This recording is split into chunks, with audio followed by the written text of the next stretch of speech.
Hi every one, ഒരു new വീഡിയോയാണ്. നമ്മുടെ CMA ഇൻ്റർ ഡിസംബർ 2024 എക്സാംസ് എഴുതുന്ന സ്റ്റുഡൻസിന് വേണ്ടിയിട്ടുള്ള വീഡിയോയാണ്. നമ്മുടെ സെക്കൻഡ് ഗ്രൂപ്പിലെ സബ്ജക്റ്റാണ് financial management and data analytics എന്ന് പറയുന്നത്. അപ്പോൾ ഈ ചാപ്റ്ററിൽ ഒരു 80% ഓളം ടോപ്പിക്ക് എനിക്ക് എങ്ങനെ സെലക്ട് ചെയ്തുകൊണ്ട് 60 മാർക്ക് സ്കോർ ചെയ്യാം എന്നുള്ളതാണ് ഞാൻ ഈ ഒരു വീഡിയോയിൽ പറയുന്നത്. ഇപ്പോൾ ബാക്കി സബ്ജക്ട്സിൻ്റെ വീഡിയോ ചാനലിലുണ്ട്, കാണാത്തവരുണ്ടെങ്കിൽ കാണുക, നിങ്ങളുടെ ഫ്രണ്ട്സിനൊക്കെ ഷെയർ ചെയ്യുക. ഓക്കെ, നമ്മൾ ഈ ഒരു ടോപ്പിക്കിലേക്ക് വരികയാണെങ്കിൽ financial management and data analytics എന്ന് പറയുന്ന ഈ ഒരു സബ്ജക്റ്റിൽ നമുക്ക് രണ്ട് ടൈപ്പ് ഓഫ് സബ് ഡിവിഷൻസ് ഉണ്ട്, അല്ലെങ്കിൽ രണ്ട് ടൈപ്പ് ഓഫ് സബ്ജക്ട്സ് ഉണ്ട്. ഒന്ന് ഫിനാൻഷ്യൽ മാനേജ്മെൻറ്റും മറ്റൊന്ന് ഡേറ്റ അനലിറ്റിക്സുമാണ്. ഡേറ്റ അനലിറ്റിക്സ് എന്ന് പറഞ്ഞാൽ പ്യുവർ തിയറിയാണ്, അതിനകത്ത് വേറെ കാര്യങ്ങളില്ല. ഡേറ്റ റിലേറ്റഡ് ആയിട്ടുള്ള ടോപ്പിക്സ് അതിൽ പറയുന്നുണ്ട്, പ്യുവർ തിയറിയാണ്. അപ്പോൾ എനിക്ക് അതിൽ പറയാനുള്ളതെന്ന് പറഞ്ഞു കഴിഞ്ഞാൽ, നിങ്ങൾക്ക് ഈ ഒരു സബ്ജക്റ്റിൽ 20 മാർക്കാണ് ഡേറ്റ അനലിറ്റിക്സ് വരുന്നതും 80 മാർക്കാണ് ഫിനാൻഷ്യൽ മാനേജ്മെൻറ്റ് വരുന്നതും.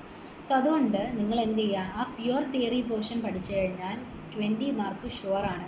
4 ചാപ്റ്റേഴ്സാണ് വരുന്നത് ഡേറ്റ അനലിറ്റിക്സിൽ. അതിൽ 2 ചാപ്റ്റേഴ്സ് അത്യാവശ്യം ലെങ്തിയും 2 ചാപ്റ്റേഴ്സ് ചെറുതുമാണ്. 4 ചാപ്റ്റേഴ്സ് ടോട്ടലുള്ളത്.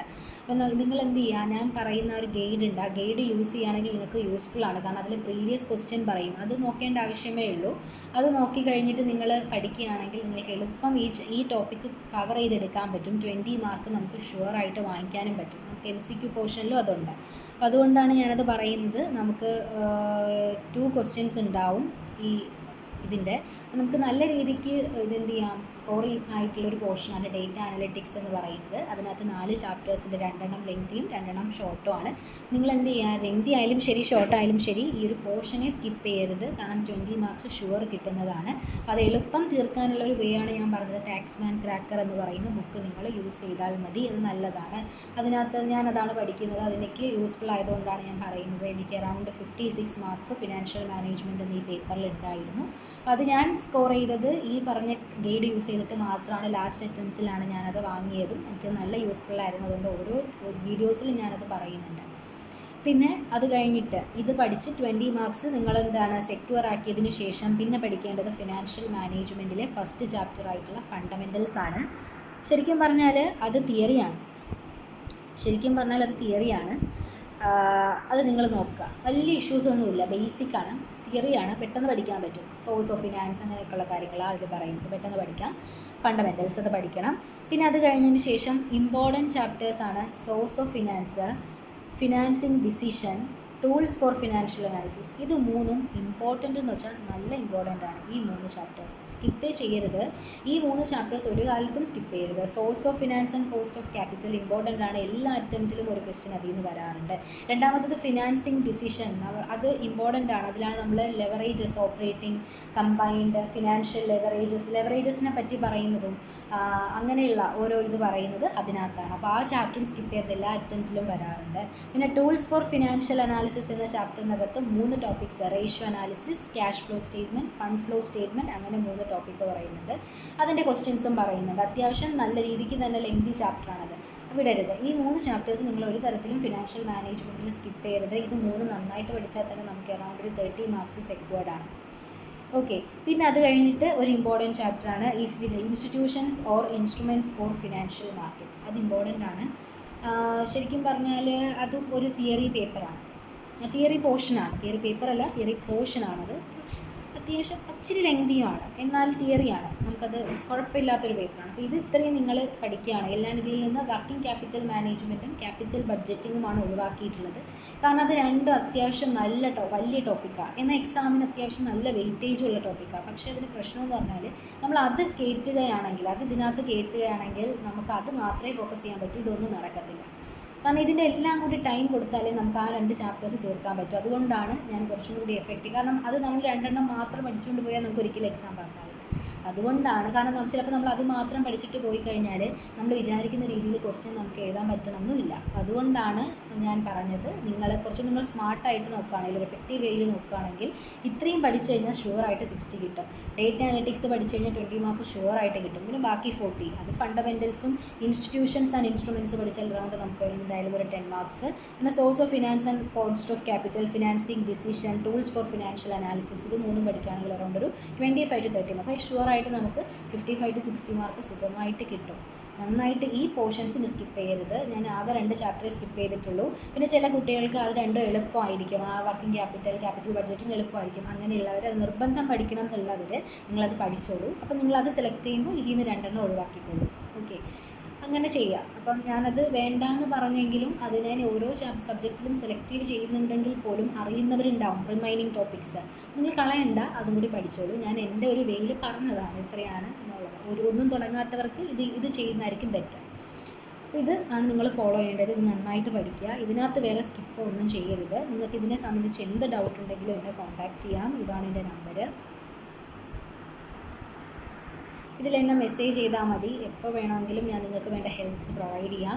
എനിക്ക് പറ്റുന്ന ഒക്കെ ഡൗട്ടൊക്കെ ക്ലിയർ ചെയ്ത് തരാം. എനിക്കറിയാത്തത് നമുക്ക് ഷെയർ ചെയ്ത് ഏതെങ്കിലും ഫാക്കൽറ്റീസിനോടൊക്കെ ചോദിച്ച് ക്ലിയർ ചെയ്യാം. അതിനൊന്നും പ്രശ്നമില്ല. പിന്നെ അതുപോലെ തന്നെ ബുക്സിനെ പറ്റി അറിയണം എന്നുണ്ടെങ്കിൽ എനിക്ക് മെസ്സേജ് ചെയ്താൽ മതി. ഞാൻ അതിൻ്റെ ലിങ്ക് നിങ്ങൾക്ക് ഷെയർ ചെയ്ത് തരാം. ഇതാണ് ഞാൻ പഠിക്കുന്ന ആ ബുക്ക്, ടാക്സ്മാൻ ക്രാക്കർ. എനിക്ക് യൂസ്ഫുള്ളാണ്, നല്ല യൂസ്ഫുള്ളാണ്. ഞാനിത് പഠിച്ചതിന് ശേഷമാണ് ശരിക്കും എനിക്ക് ആ 56 മാർക്ക് വന്നത്. അത് ഗൈഡ് അത്രയും യൂസ്ഫുൾ ആയതുകൊണ്ടാണ് ഞാൻ എല്ലാ വീഡിയോയിലും അത് പറയുന്നത്. നിങ്ങൾക്ക് വേണമെങ്കിൽ നിങ്ങളിത് വാങ്ങുക, എന്നിട്ടത് യൂസ് ചെയ്ത് നോക്കുക, നല്ലതാണ്. പിന്നെ അതുപോലെ തന്നെ എന്താണ്, നിങ്ങൾക്ക് ഈ ഒരു വീഡിയോയിൽ എന്തെങ്കിലും മിസ്റ്റേക്സ് എറേഴ്സൊക്കെ ഉണ്ടെങ്കിൽ നിങ്ങൾക്ക് കമൻറ്റിൽ പറയാം. നമുക്കത് അടുത്ത ഇതിൽ റെക്ടിഫൈ ചെയ്ത് വരാം. അതുപോലെ തന്നെ മാക്സിമം പറ്റുന്ന രീതിക്ക് ഞാൻ നല്ല രീതിക്ക് ഡീപ്പ് അനാലിസിസ് ചെയ്തു. 3 തവണത്തെ ക്വസ്റ്റ്യൻ പേപ്പേഴ്സ് 3 അറ്റംപ്റ്റിൽ നോക്കിയിട്ട് വെയിറ്റേജ് നോക്കിയതിന് ശേഷമാണ് ഞാൻ ഈ ഒരു വീഡിയോ ഓരോന്നും ചെയ്യുന്നത്. അപ്പോൾ അതുകൊണ്ട് തന്നെയാണ് കുറച്ച് ടൈം ഇത് വരുന്നത്. ഞാനും പഠിക്കുന്നുണ്ട്, എനിക്കും ഈ അറ്റംപ്റ്റിൽ എക്സാം എഴുതണം. അപ്പോൾ അതുകൊണ്ടാണ് കുറച്ച് ടൈം പ്രശ്നങ്ങൾ വരുന്നത്. മാക്സിമം സ്പീഡാക്കുന്നുണ്ട്. എല്ലാവരും ഇത് ഫോളോ ചെയ്യുക. ഇതിനകത്ത് പ്രത്യേകിച്ച് ഒന്നും സ്കിപ്പ് ചെയ്യരുത്. എല്ലാം ഇമ്പോർട്ടൻ്റ് ആണ്. ഡേറ്റ അനലിറ്റിക്സ് ഒരു കാരണവശാലും അത് ലെങ്തി അല്ലേ, തിയറി അല്ലേ എന്നൊക്കെ കരുതി കളയരുത്. കാരണം അതിൽ നമുക്ക് ഷുവറായിട്ട് 20 മാർക്ക് ഈസി ആയിട്ട് കിട്ടും. മനസ്സിലായില്ലേ? അതുപോലെ ഈ ഫണ്ടമെൻ്റൽസും ഇൻസ്റ്റിറ്റ്യൂഷൻസ് അതെന്ന് പറഞ്ഞില്ലേ, അത് രണ്ടും തിയറിയാണ്. പക്ഷേ ശരിക്കും പറഞ്ഞാൽ അത് തിയറി ആണെങ്കിൽ പോലും നമുക്ക് സ്കോറിങ്ങും ആണ്. അപ്പോൾ അതും കളയരുത്. പിന്നെ ബാക്കി 3 ചാപ്റ്റേഴ്സ് എളുപ്പം തീരുന്നതാണ്. നിങ്ങളിത് പഠിക്കുക, നമുക്ക് സ്കോർ ചെയ്യാൻ പറ്റും. അപ്പോൾ എല്ലാവരും നന്നായിട്ട് ഇത് പഠിക്കുക. ഇതിനകത്ത് വേറെ പ്രശ്നങ്ങളൊന്നുമില്ല. എളുപ്പം പഠിക്കാൻ പറ്റും. ഒരു 1.5 ഡേ ഒക്കെ ഉണ്ടെങ്കിൽ ഈ പേപ്പർ നമുക്ക് ക്ലിയർ ചെയ്യാൻ പറ്റും. മാനേജ്മെൻറ്റ് അക്കൗണ്ടിങ് നമുക്ക് 1 ഡേ മതി, ഈസി ക്ലിയർ ചെയ്യാൻ പറ്റും. പക്ഷേ ഈ ഒരു സബ്ജക്റ്റ് 1.5 ഡേ ഒക്കെ വേണം.